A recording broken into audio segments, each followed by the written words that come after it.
Hello and welcome to the latest edition of the Business Spotlight podcast series. I'm joined today by Andrew Childers, and Andrew is the founder and CEO of Beyond Procurement. So, welcome to the call, Andrew. Thank you very much for inviting me. You're welcome. So, tell us a little bit about Beyond Procurement. What is it that you do, and how did you get started? Well, Beyond Procurement is kind of in the title. We do procurement, but it's not just about costs. We help businesses reduce cost and carbon because they are intrinsically linked. Yeah. And we make sure that we do a commercially viable carbon reduction is what we call it. So we make sure that your business is not being kind of destroyed by over-investment or too quick investment. It needs to be an appropriate plan. And we got started. Oh, blimey. Well, I got started in procurement back. You can't see me on the radio, but obviously I look incredibly youthful. But it was back when I was 25 and I'm 53 now. And I set up Beyond Procurement 16 years ago. And it was to help businesses reduce their costs, all of those overheads that they can't keep all those plates spinning. But do it in a way we class ourselves as corporate hippies. So to do it in a way that helped them become green and sustainable and reduce waste. And back 16 years ago, it was a bit of a different world back then as well. So it was, we will reduce your costs, and by the way, we will make you green. The message was back then. So that's an interesting opening remarks, because you've immediately linked carbon footprints with cost reduction, and you said that they are intrinsically linked. However, in my experience, other organizations haven't made that link that you have quite so directly. So what was it that inspired you? Where's your sort of value sitting behind this that made that carbon link? Well, there's certain motivators that get people to reduce their carbon footprint, and as I say, we are corporate hippies. We like to do good, and we plan that. What do we want to do with our lives and businesses, and what do we want to do? And it's helping do the moral aspect of reducing carbon and helping the planet side of things, but we want to do it in a commercially viable way. And we're aware that the moral side is not the key driver for businesses. There's really three key pressures that are out there. One's moral, one's legal, and the other is commercial. And you'd hope that moral would be the strongest one, but it isn't. It's the other way around. It's commercial. So businesses, unless there's a commercial benefit to them, won't make that journey. So we made sure that we put that foot forward. So when we go into businesses, reducing the amount of waste you produce, reducing the amount of water that you're consuming, the amount of energy that you're using, will reduce your carbon footprint. Right. So we focus on that because it will also reduce your costs. So we lead with the front leg of commercial side of things. So we ensure that when people are on that carbon reduction journey, it provides a commercial benefit to their business. They need to see the value. Otherwise, one, they don't start, and two, they don't continue on that. So you're bringing to it, in terms of your skills and experience, two key areas. One is your corporate experience, your experience as a business owner. And you've made a link that you're saying that your clients, it's not generally their first motivator, which is fair enough. But what made it your first motivator, if you like, to set up the business in this structure? Is that from your own values and experience? Was it a gap in the market that you saw? What is it that encouraged you to make that really powerful link with the carbon footprint side of things? The first part is it's our motivator. It's our core values. Right. The hippie part of you that you've been describing, the do goods. Most definitely. And my colleagues, during the COVID time, we always spent a lot of time doing the cost reduction side of the business. We set the business up in 2007. In 2008, we hit a recession. And everybody turned inwards, and all they wanted to do was reduce costs. And there's a saying that when there's a gold rush, be the ones selling the shovels and spades. So we went, okay, well, let's focus on helping the businesses at that time. And we were very successful and been running with cost reduction, with carbon reduction and green stuff in the background, because to be honest, we don't get many meetings if we're just coming in with that agenda. But when COVID hit and everything just got destroyed, and we had to sit down and thought to ourselves, what is it that we care about? And it was this side of things. we'd won several awards through setting up zero to landfill schemes around the UK.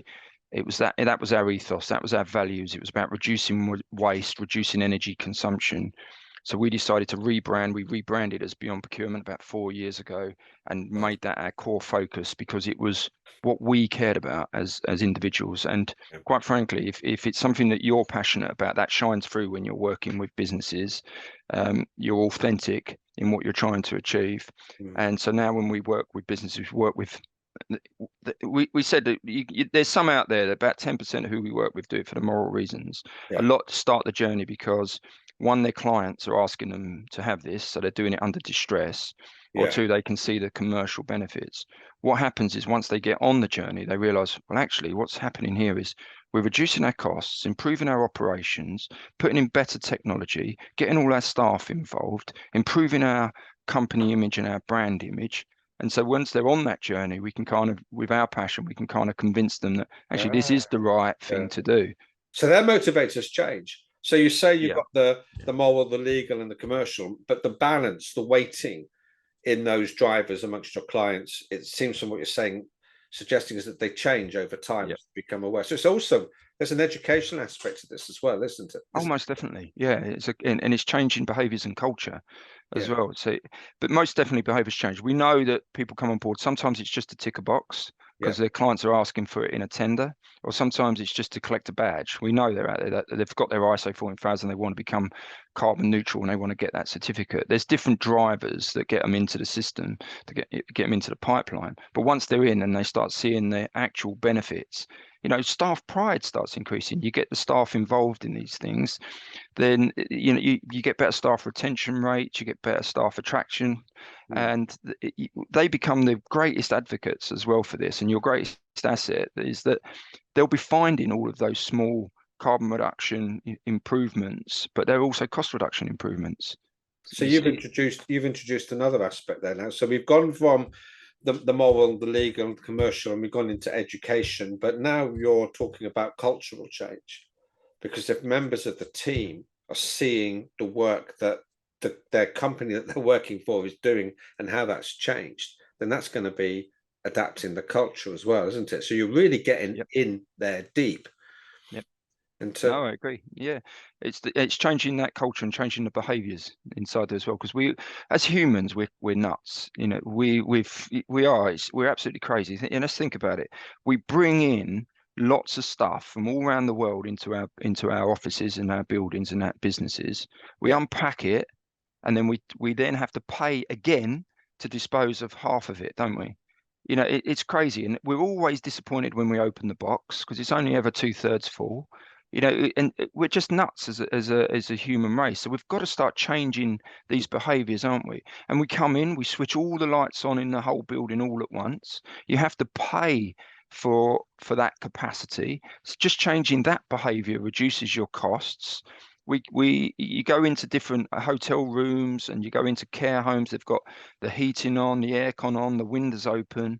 We've got all of these behaviors that we're a wasteful, human race, aren't we? So we just need to look and go in and start questioning all of these things and making people look at themselves, and then they can start changing those internal behaviors. And then, hey, we start reducing carbon, we start reducing costs. It's shining well, I don't know which is the best metaphor, shining a light or holding a mirror up to what people are doing, because as you suggest, we become so ingrained in our behaviors and what we've taught is acceptable. And I'm just thinking off the top of my head now, when I work with my clients, one of the things I point out to them fairly quickly is that their belief systems and their values are formed in the early years of their life. So they're reflective of their time and also the people, including the parents that you're with.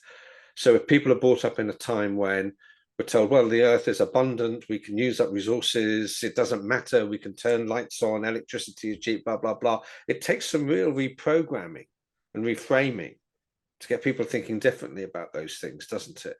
It does, but people do care. Deep down, people do care. Let's be honest. It's not about saving the planet. None of this work that we're doing. The planet's fine. It's been around for 4 billion years. It's going to be around for another 4 billion. It's just that we won't be on it. Yeah. And the underlying moral part of this is that we're trying to hold the temperature increase to 1.5 degrees. That's what the Paris Agreement was put in place 2019 for. And we're supposed to be, as a nation, half our carbon footprint by 2030. That's not far away. It's only a few years away.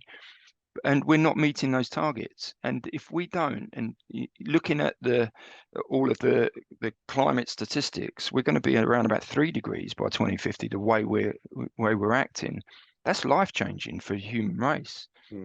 Temperatures are rising, sea levels rising. There'll only be certain areas that we can grow crops. It's going to be quite devastating for us as humans, but the planet will be fine. It'll adapt. So it's us. We need to selfishly start taking notes of this. But as I say, Saving the human race. Yeah. we don't ever start a conversation or include that aspect when we're chatting with businesses, because one, they're tired of hearing it. It's like seeing the warnings on a cigarette packet. They've been saturated with it. They're tired of hearing it. We go in with the commercial benefits. We don't go in with the pain. We go in with the pleasure. So we go in saying, look, how you can turn all of this into rewards for your business. We run a free webinar. It's a Tell Not Sell webinar every Friday at midday, and we get about 100 businesses on there each week. And it talks about the risks and rewards of carbon reduction. And it just explains why we're doing it, what's happening. And in 1997, there were 60 policies and laws around the globe. There's now in excess of 3,000. And most of those have come into effect in the last 5 years. So legislation is changing, culture is changing, tenders are changing. Large organizations and councils are decarbonising their supply chain. So there's all these pressures. And if you think, well, actually, I'll just wait for the wave to hit me and then I'll address it, it's too late. You need to get ahead of this, and you need to use it to propel your business and start turning all of those risks that are out there into opportunities for you to get competitive advantage, improve your brand image, reduce your costs, improve your operations. And the businesses need to adapt this. If you're looking to either sell your business or get investment, they want to see that foundation that you've got a sustainability plan in place. So it's not something that people can ignore. And if they can, they can't ignore it for very long, and nor should they. I agree, and it's the way that you've explained all of that. Clearly, the legal and the commercial interact, but it is commerce primarily that is the driver. I mean, currently, I've always believed that the solution to how we deal with the planet and the damage that we cause it is going to be commercially driven eventually. Legal issues can only go so far, but they can create the framework, as you say, that then commerce has to work with them, because they're obliged to meet certain targets, and they've got to do it a certain way. No, I agree. And that's why we always go in with that commercial aspect. And you asked, why did we set this up? Well, there's a white space in the industry. There's a lot of cost reduction companies out there, and there's a lot of sustainability companies out there. So a sustainability company will come in, it will measure your carbon footprint, give you a report, and say, see you in a year when we come and do this again. Let's see how you got on. So we created that white space in the middle. So we come in, we pick up all of your commercial information, we save you money instantly within the first month. This is always a great way to build a rapport with a business. And then what we do is we will measure your carbon footprint and continually reduce your costs by reducing your consumption, and then improving with new technology and bringing in new innovations, but in a way that's commercially viable. It's not about coming in, changing all your light bulbs, putting in heat pumps, and then you're out of business in 6 months because you've over-invested, because there's nothing more greener than a company that's switched all the lights off, is there? So a sustainable transition to sustainable business. Yep, that's it. You're describing. Yep, that's a beautiful tagline there. Yeah, thank you. I'll write that down. We'll use that. You can have that one. Thank you very much, Andrew. It's obviously it's apparent. Just two things really that coming across in particular. One is your passion and your commitment, but the second is your business intellect and what you're bringing to it. It's been fascinating talking to you, and I'm going to commit to getting this podcast out as far and wide as I possibly can, and I know you'll do the same. So thank you very much for your time on the call today. It's an absolute pleasure. The team are always here with anybody that needs any help or support or just wants to talk about this subject. They can come and find us at beyondprocurement.co.uk or find us on LinkedIn. Just come and chat to us. The team are always here to help and support. That's fantastic to know. Thanks very much, Andrew. Thank you for your time. Thank you.